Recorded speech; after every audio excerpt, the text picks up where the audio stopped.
Hi, everyone. Thank you so much for joining us. This is a continuation of our Climate and Energy Communications Fair, and we're going to have this great panel. I'm so excited to have pulled these guys together, that they came here. It's called Energy's Got an Image Problem. Can it be fixed? We're going to have Lucy Atkinson, who's an associate professor here at our Moody School of Communications, and she's also with the UT Global Sustainability Leadership Institute. We have David Iannelli. He's a partner at Hudson Pacific. We have Andy Uhler, our very own Energy Institute Energy Journalism Fellow. We share him with the Center on Global Energy Policy at Columbia University. And we have our moderator, Russell Gold, who's a senior editor at Texas Monthly. Thanks, you guys.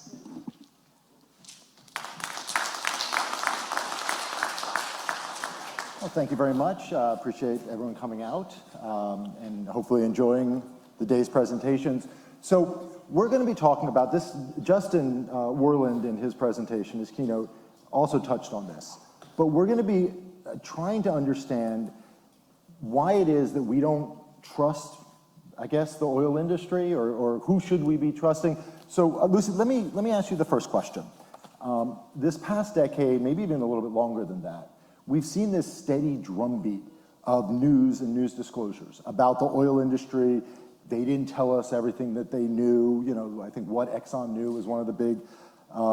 It's a huge difference from the past when, I forget, it was Exxon or Mobil used to run those little quarter-page ads in the New York Times on the op-ed page where they would talk about this and that. How much credibility does the oil industry have anymore? Do we listen to what they're saying? Generally, no. They do have a credibility problem. Okay. And in some part, it's of their own doing. I think they shy away from raising controversial issues, addressing the crisis head on. Mm-hmm. You know, there are numerous cases of greenwashing, which I spoke to my students about yesterday. That on the one hand, you know, Exxon may be doing something that's laudable, that's great, but so much of what else they do might not be. And so the fact that they are undertaking these questionable steps just really makes people disregard even the positives that they might be doing. So there's definitely a credibility problem. Before we go on, I know we had a slide. I'm not sure how we're controlling the slides, but we had a slide that was going to sort of give us some context here. Next slide, please. Oh, yep, next one. Yeah, and if I, Carrie, you can do it, perfect. So the next slide, I believe this is a Gallup poll slide, and it shows what industries, there we go, what industries we trust to advocate for themselves.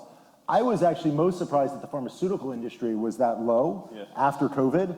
I thought maybe they have gotten a bump, but that's amazing. 24%, this is a Gallup poll, 24% of the public believes that the oil and gas industry is not, well, actually, you know what, David, why don't do you want to address exactly? It's an industry rating in terms of positive or negative, and right. only 24% have a positive rating of the industry, and this is something that Gallup asks every June.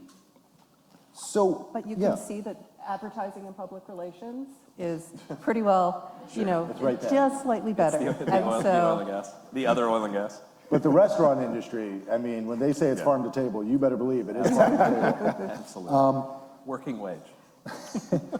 Andy, why don't you jump in and join us here? Why does it matter that we don't seem to trust the oil and gas industry anymore? I mean, what have we lost by not having them as someone who's a trustworthy in the discussion?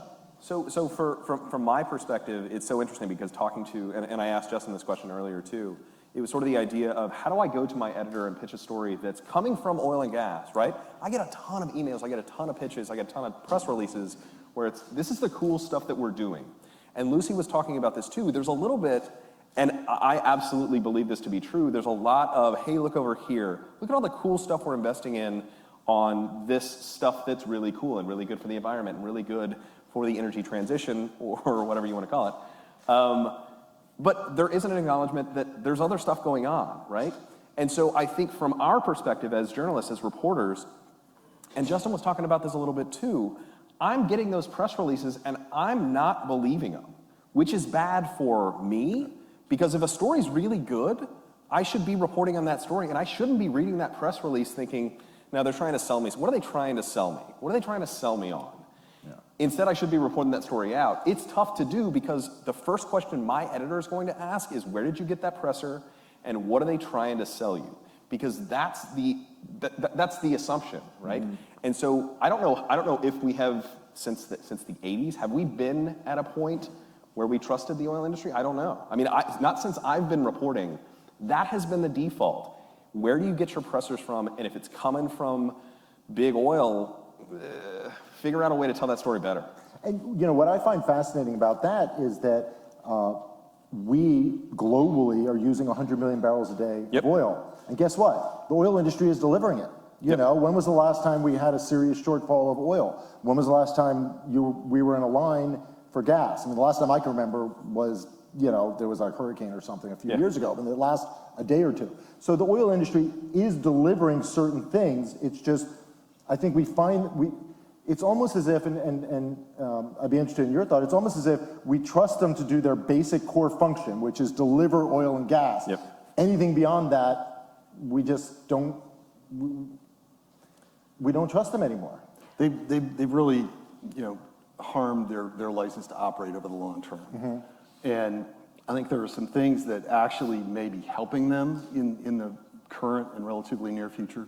You've got an administration that's collaborating with policies that I think help make them look a little bit better. You've got institutional investors who are sort of helping protect them against themselves a little bit. And those may be, beginnings of opportunities. They're not going to be able to turn this ship around themselves.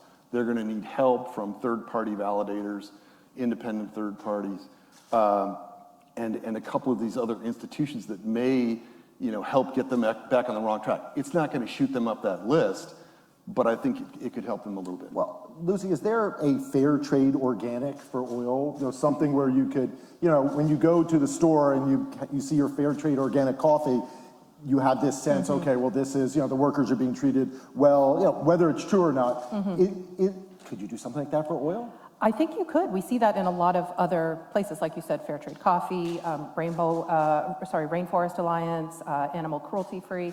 And I've done research on these eco-labels, it cannot be a label that the oil and gas industry itself puts out. It cannot be a vanity label that can't self-monitor and self-regulate. It has to be a third party in order for it to have any credibility in the public. Natural gas, right? Natural gas is trying exactly this, and sort of the idea of a certified, this is what we're going to sell to Europe, right? And so you almost have to have, what I keep hearing from natural gas is we need to have that demand on the table right now.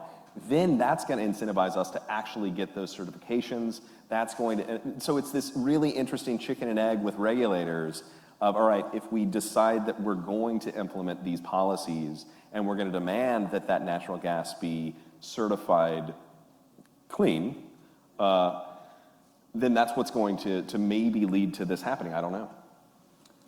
I guess, should we expect the third-party net zero certified oil in the next few years? I mean, would something like that be meaningful? That, you pull up to your Shell station and you've got your 84 octane, your 87 octane, your 89 octane, and then your net zero, for 5 cents extra. I think that ultimately depends on consumer demand. Are consumers going to push for it? Because I don't think the industry will do it of their own accord. They want to know that they'll be rewarded for doing that. Right. And I think the organic label shows that, it does separate consumers. It is that incentive. And consumers like that short heuristic. We like a label that we know is endorsed by a third party. So we can use it when we're at the gas pump. Oh, that's a quick indicator that this is a better product. And we saw that around wind power and renewables early on was a portfolio within an energy company that people were willing to pay a premium for. This is sort of the Green Mountain branding of 100%? And the question was, what's that premium? And that's not something you can typically get from public opinion research. You need to do it in a market experiment, which is what they did. Well, I'm going to put the next slide out, which is sort of an interesting one. David, this is your company that did the research on this or did Right. the polling on this. Do you want to explain a little? Because it's sort of fascinating. It gets at this question of who do we trust to give us information on these big issues? Do you want to introduce this? Right, yeah, we did this for the Permian Energy Development Lab work that we're doing with the Cynthia and George Mitchell Foundation. And it's just a series of different potential spokespeople on the issue of the energy transition. And what we see here is that actually, not to do any pandering here, but a lot of the experts in this room on energy are seen as the most credible people in the room around the energy transition, and you find that oil and gas is somewhere in the middle of the pack with politicians down at the lower end. I was really surprised that Sierra Club and Environmental Defense Fund were basically neck and neck with oil. Why aren't they seen as more credible talking about these issues of climate and energy? Well, I was going to say it's because I think it's because both sides aren't talking to one another, right? And so we have, it doesn't matter what side you're polarized on, if you're sort of on that polarized left, polarized right, you're seen as sort of having an agenda. And I don't know sort of how we get away from that, David. I'm curious from your perspective, what is it? Is it seen as objective if it's coming from not necessarily a group that, like Big Oil or from the Sierra Club? Right. I think a lot of the environmentalists, environmental organizations have compromised their own credibility in some ways by by not carrying on that conversation and having that engagement in a visible way. And so I think that can hurt them in the long term. It's also important to know that we don't want to lump environmental groups into one group. Right, There's also a lot of diversity within them. And if you think of carbon capture and storage, for example, some of them are very much in favor of it, and some of them aren't. And yet they're all environmental groups. Yep. And I think what's missing from these categories are other people like you. I've done research on message testing and the message source. And when it's a message that comes from someone you know, someone in your community, it's much more persuasive. It's likely to move you more than something from even an academic, a supposedly nonpartisan source. Your friends and family, which is really the fuel that powered Facebook. Yep. Now, can that be undercut by social media and sort of paid social media influencing? I mean, Yeah, is that a big question? That's another panel. Yes, yes, it can. Okay. I will just say that. Okay, fair enough. As we were talking, I remembered, and this I'm assuming predates everyone in this room, but there was a time when you pulled up to a gas station that there was sort of this glass bulb on top of the gas tank so you could see the fuel and see that it wasn't dirty. And that's how you gained trust that you weren't going to have NOx in your car and your car wasn't, unfortunately, possibly what happened in Baltimore a couple days ago. You weren't going to have dirty fuel that stalled you out. Is there anything that the oil industry can do, given that they've got 20 plus years now of having bad, not bad publicity, but just leaving a bad taste in everyone's mouth? What's the modern equivalent of that glass bulb to show you, hey, we're being transparent, we're operating above board? Is there anything? I think in the research that I do into public opinion and message testing and how people understand the larger issue, industry wants to shy away from talking about risks. The public wants to know what the risks are. Yeah. Okay. And there's a concern among industry that, well, if we talk about the risks, then people won't, buy what we're selling. They won't support us. And so all they do is talk about the positives. So you get a press release, you're like, well, what's really going on here? Yep. And the public wants to know, what's really going on here? They can detect that greenwashing very, very easily. If industry acknowledges the risk and then says, this is how we're going to deal with it, this is how you can trust us because we know that you are concerned, then that can help, I think, build up that public support. But it's also about acknowledging those last 20, 30, 40 years, too. I talk to a whole lot of folks in the industry, and I say, admit when you're wrong. Nobody in the C-suite wants to do that, and I completely understand, because if I get a soundbite and somebody says, we were wrong about the 20 years where we were denying climate change, then of course we're going to run that in every story that we produce, right? But at the same time, You have to figure out a way, this is what I think about all the time, you have to figure out a way to lean into, we're trying. We got it wrong sometimes, and in the last 20 years, sometimes we didn't get it right, and we admit that. We're trying to do better. It seems like that would be favorable. I don't know. I think that's a key to authenticity, or proving out your authenticity in the long term. And that's not something you can claim, it's something you have to prove. Yeah.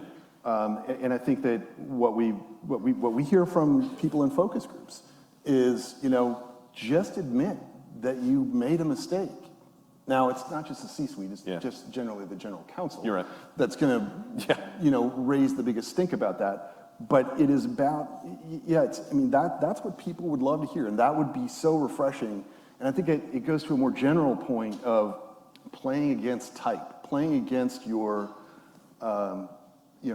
stereotype. And for, I was using the analogy Nixon to China. Nobody expected him to go to China. Here he is. Nobody expected, X oil company to do what, but they did. So next Super Bowl, maybe Darren Woods from Exxon up there saying, we've made mistakes, but we've turned the corner, and something like that? With evidence, with support, not just empty platitudes. Evidence that they've turned the corner. Or that they're trying. This is what we're doing. And it kind of gets back to that idea of an eco-label. You need some kind of data support to back that claim up. And it can't be one Super Bowl commercial. It has to be a sustained effort over time where actions back up words and there's consistency around it. Yeah, Lucy, you said something a few minutes ago that caught my attention, that you said greenwashing doesn't work. Why then do we see so much of it? If it doesn't work, why do they keep doing it, Yes. So I showed a great example in class yesterday, GE's clean coal ad that they ran maybe 20 years ago, maybe not that long. And you see that ad today, it's blatantly greenwashing, and you think, how did that ad make it to air? And the advertising industry is made up of human beings who make bad choices sometimes. And what we do in the School of Advertising is focus on training our students to be the voice in that room that says, wait a minute, maybe we shouldn't do this. Maybe this is a bad idea.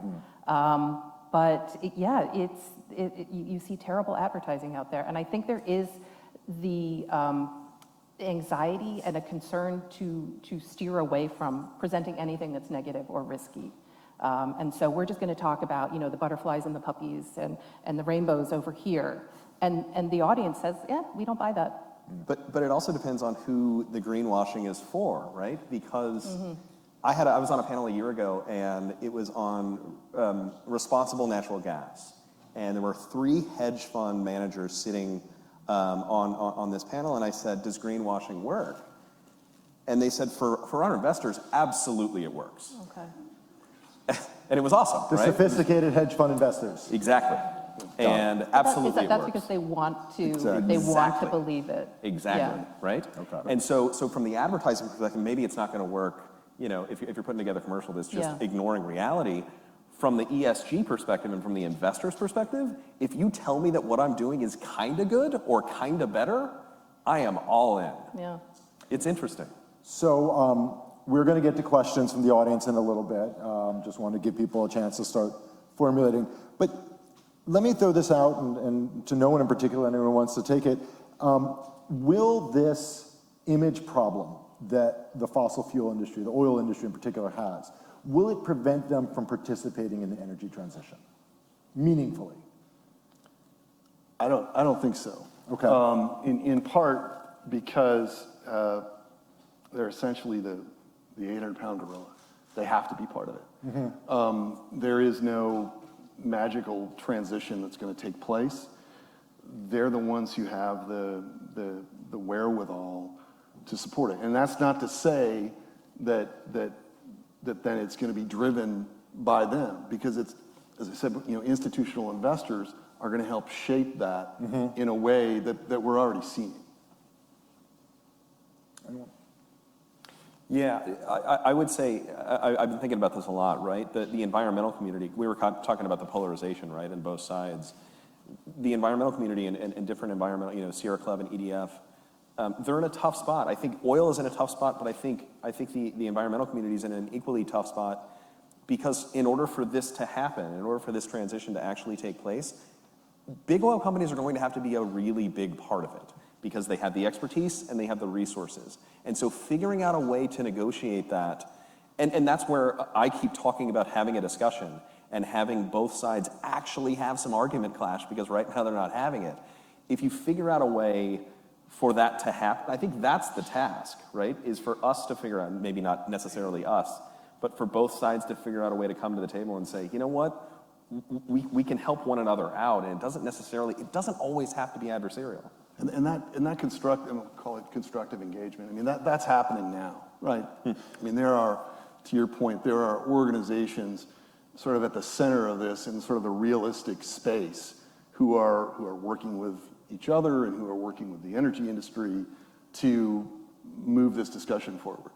And I would argue if you're not at the table, if you're not at that table, that's where you run into an image problem longer term. So this sort of gets at this bigger question. I think we've just sort of walked right up to it, which is that, and Justin Werland was talking about this earlier, the public, this room accepted, but the public in general doesn't have a great idea of how energy and climate fit together, how all the pieces fit today, and what's realistic. Like, what can we do in 5 years? What can we do in 10 years? Can the energy industry play a role in that discussion, given the baggage it brings? Can it be a thought leader to get people to sort of say, I'm just sort of imagining the energy industry saying, hey, we don't think it's realistic to meet this net zero goal by 2030. We just can't build enough wires. We can't build enough this or that. The immediate reaction people are going to have is, oh, well, you're just trying to slow everything down, even though it might be realistic. Right. How do they come to the table? How do they participate? Because, David, you just made the point. We are not going to be able to do anything without them.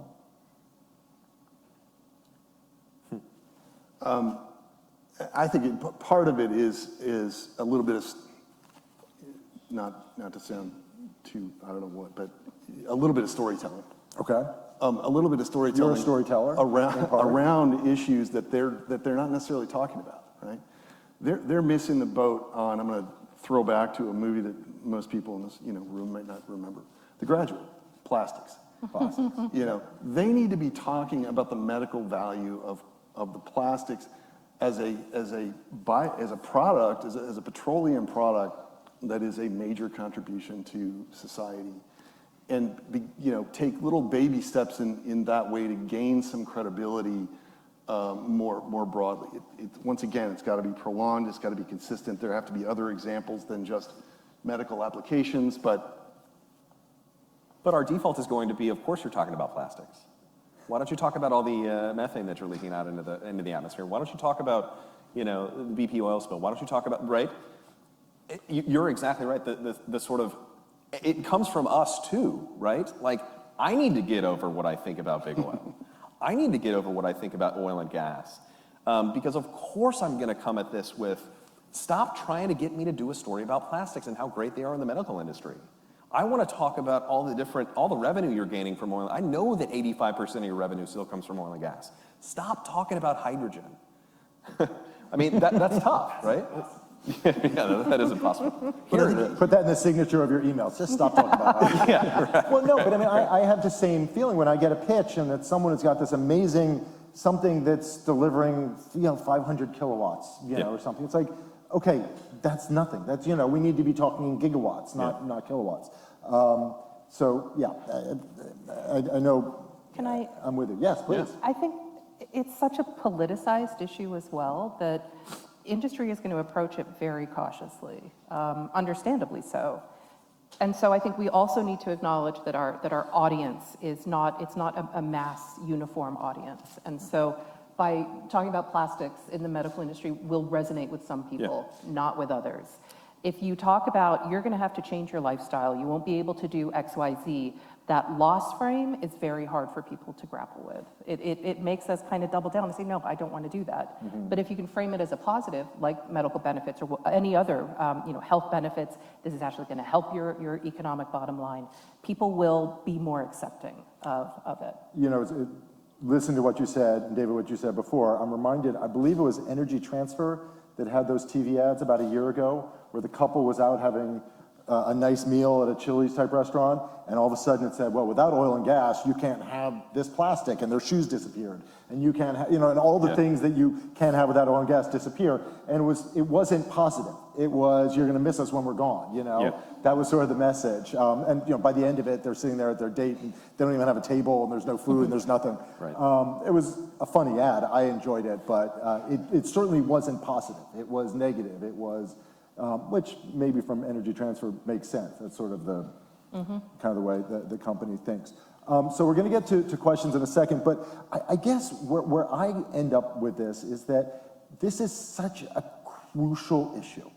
It's wildfires in the Panhandle. It's our ability to afford to put food on the table and to heat our homes. I mean, these are such fundamental issues we're talking about with energy and with climate that we're really, in some ways, at a massive disadvantage to, one, Andy, as you're saying, not be able to talk to each other, and two, take a whole segment of that discussion and just say, you guys are in the penalty box, because you weren't honest with us. And maybe if there is sort of one takeaway message, and I'd be interested to hear any thoughts on this, is that we're really kind of penalizing ourselves right now, not being able to have this broader discussion. Do you think, I was going to ask, not that, Lucy and David, sort of the idea of, Justin was talking about nuanced reporting and how difficult it is and how important it is. In the advertising space, in the messaging space, is there a way to be nuanced in your messaging? Is there a way to be nuanced in the way that you're advertising? Because it sounds like, I think that's what we're talking about, right? Sort of understanding this is all that's happening here, and we get it, and we understand that we may have gotten some things wrong in the past. Trust us, we're going to be cool about what's happening in the energy transition, and we're going to lean in on that. Does that happen in the advertising space in the same way? I mean, it's hard to do in the journalism space. It can. Okay. There's nothing stopping it. And today, we have so many channels at our disposal. It's not just, print, TV, magazines. Social media it's a good and an evil, but it's an avenue to reach a lot of other audiences.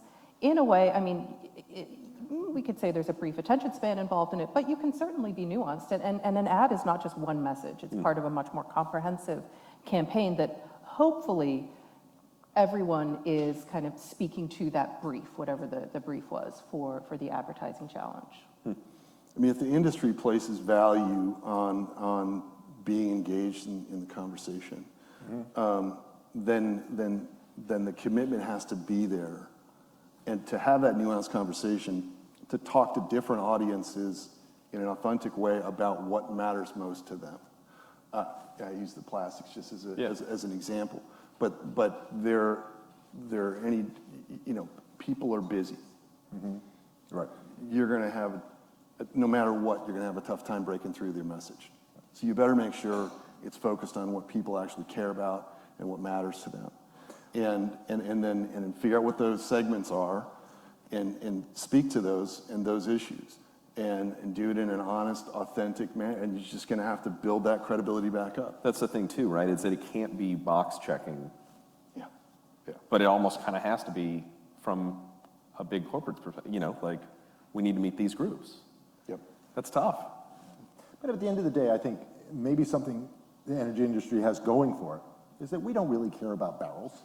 We don't care about megawatts. We care about, being able to drive our car. We care about having light in our homes after the sun goes down and being comfortable. I mean, there are all these things that the energy industry provides to us that we have positive associations with. Yeah, I like to go inside my house in the middle of the summer in Austin and it's not 100 degrees. Thank you, HVAC certainly, but also thank you, energy industry. So there are certain potential positives that they can attach to. and say, we're part of this. But to your point right now, that's the only associations people have. Yeah. Right. The only thing they think about when it comes to energy is affordability and reliability. And listen, industry focuses on those things. Right. It's a critical part of the energy transition. If we get reliability wrong, credibility goes out the door for a number of years. So, That's a very good point. so those two things together are the only things. You turn your light switch on. That's the first and last time you're going to think about energy that evening, unless it goes out. Do you think the renewable energy industry has a potential Achilles heel in affordable and reliability? I mean, if that's what we associate with energy, could they end up getting themselves into trouble if people begin to associate too much solar with unreliable grids? But wasn't the renewable the reliable I'm energy source during not our saying it groups? isn't. I'm just saying, is there that risk that they do get attached to that? Do they face as much of a risk potentially as the oil industry does right now, or am I sort of buying into the talking points that were out there after the blackout? Yes. Fair enough, Yes and yeah. no. I think if we had a crystal ball, yes. I think certainly as they become more mainstream and more dominant, they'll become vulnerable to the same, risks that the oil and gas industry faces today. But they have that opportunity to get ahead of it in the sense that they don't necessarily have the baggage, the legacy that oil and gas does. They can get ahead of it and talk about the risks and the real benefits that come from it. It also feels like it's not enough just to be, we're not oil and gas, right? I feel like a little bit of the playbook of sort of renewable PR is, yeah, but we're not them. Like, at least we're better. We might be intermittent, but we're not spewing all sorts of stuff into the atmosphere, like, it's kind of a cut us a break. And I don't know how long that path is. I don't know, that's a good question. Well, let's bring the audience into the conversation right now. I know we've got mics in two places. What? We've got two runners, and each moderator has their own preference. Russell would prefer the old way, so if you have a Slido question already submitted, just flag it and we'll come to you anyway. Questions? I'm old school that way. He still remembers that bubble that shows us you clean gas.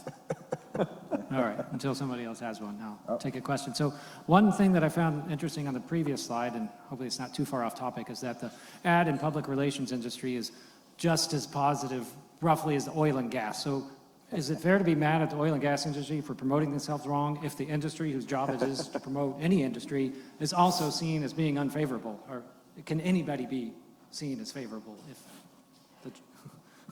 I was surprised to see that when you shared the slides with us. At first I was like, what?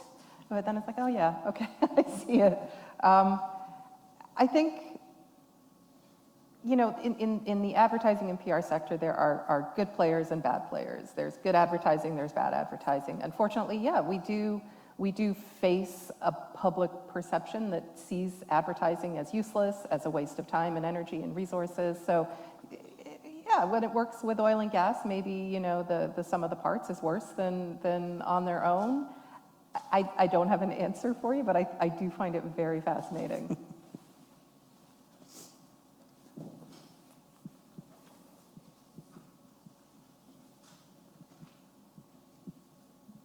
Thank you for your insight. I'd rather students ask questions, but I didn't see any hands. Is this an impossible task? Is this really just self-hate of our own guilty conscience of being complicit? The oil and gas companies would not exist without our demand. Without our demand.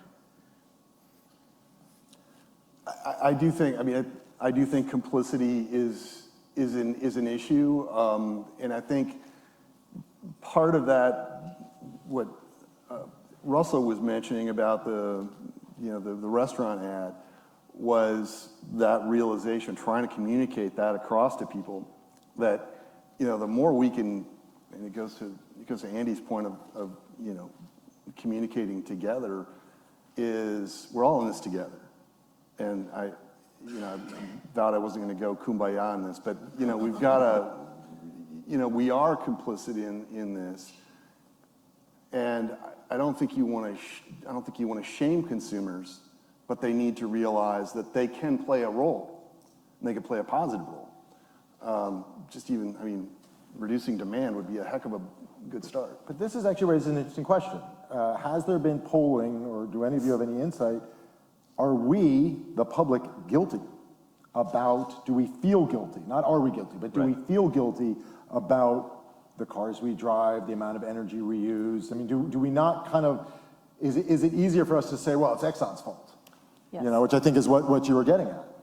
Pew collected some data, and the question was more about climate change in general rather than a specific industry, but asking, you know, are certain groups doing enough about the right amount or too little to fight climate change? And across the board, Americans thought as individuals they're doing enough, if not, you know, more than they should be doing. Right. It's industry that isn't doing enough. It's the government that can do more. And that falls into the trap of a third-person perception where I think I'm doing enough, it's my neighbors who aren't, even though they may be doing more than you. But it speaks to maybe that sense of, and we talk about this in my class, it's too much to put the onus on the individual to make the change. Because as individuals, we do not have as much power or influence as industry and government. I think also that you know, in a survey, it's tough to pick up on that. Sure. I would gonna argue in about, you know, halfway through a 90-minute focus group, you're gonna have some self-realization. But it takes about that long in a focus group for people to be comfortable to say that. And it's the story that I pitched 100 times. It's the yeah, but I compost story, right? Because of course we want to do that, and we're doing the exact same thing that oil companies are doing. You know, the look over here, like, I'm driving into work every day, and I'm driving an old 1984 Toyota Tercel, but I compost. Like, I'm doing my part, right? We're doing, yeah, go There's ahead. also that really interesting, I think, aspect of instead of compost, let's say, but I recycle. Sure. But the majority of what we recycle ends up in the trash in landfill anyway. And so we think we're doing the right thing. We're human, we're imperfect, and so we may drive, you know, a less good car, but we are trying to do something. But even when we do that something, it doesn't work because the infrastructure doesn't exist to actually, you know, recycle the cap on this plastic. So then do we blame the infrastructure? I think we should blame everyone, I guess. I don't think we should put the blame on the individual, solely on the individual. But it is interesting that when we talk about blaming oil and gas, it's often about you didn't tell us the truth. You know, we're sort of letting ourselves off the hook. You know, Exxon knew if they just told us, well, if Exxon had told us, would we have changed? You know? Anyway, I don't know what you guys talk about. I drive a hybrid, so we're good. He rides a bike most of the time anyway. I think we So had you're part of the problem, though. I mean, know, your battery. I was joking. Plastic Yes. car? Question. It's really not a question. It's okay. It's more of it kind of is a question. So I drive here having been up 36 hours on a frack job in the Permian Basin. I sleep on the side of the road because the truck traffic from Mentone to Pecos is so bad. The price of nat gas went negative at the Waha hub the day I'm driving here. And you're going to roast me about prices when you always just focus on the excess profits where a small individual barely, in the Permian Basin anyway, I can't address East Texas, I can't address South Texas, but it's almost as though you need 140 megawatts of power. We're producing 80. So that everybody can take pictures on their smartphone and store it someplace, I don't know where. We got people moving in. The town of Seminole has grown from like 8,000 to 30,000. We don't have enough water. We're doing our best out there. And we frankly really don't care what you think about us because we're kind of sick of it. And then you want us to pay more money to Madison Avenue to improve our image? We don't have time and we don't have the money. Exxon does, so take Exxon on. But it's almost as though this whole industry isn't made up of BP, Shell, and Exxon like it was when it was the Rockefeller 7. And sure, Texaco underwrote the Met to improve their image because they'd made gas chambers for the Nazis. I mean, everybody makes big mistakes, and the oil and gas industry maybe makes bigger mistakes than, say, the people making shoes, but it's sort of like, we can't fight you, so we just ignore you. And population has to be a huge factor in all this that nobody ever addresses. Well, I mean, the point you just made, the last point, is a good one. With people, the more people we have, the more energy we're using. And so we want to turn toward the energy industry to give us energy to buy, but at the same time, they're causing problems. And that's, I think, what we're trying to figure out is what is the image of the energy industry? Can you work with them, or, what do you do with them? Can't throw them away, can't ignore them. I think we have one last question. Yes, I think we have time for one last question. Yes, sir. Yeah, Exxon scientists knew back in 1950s that this is what's going to happen. Right. They perfectly modeled it. So they had time to make CCS work if they wanted.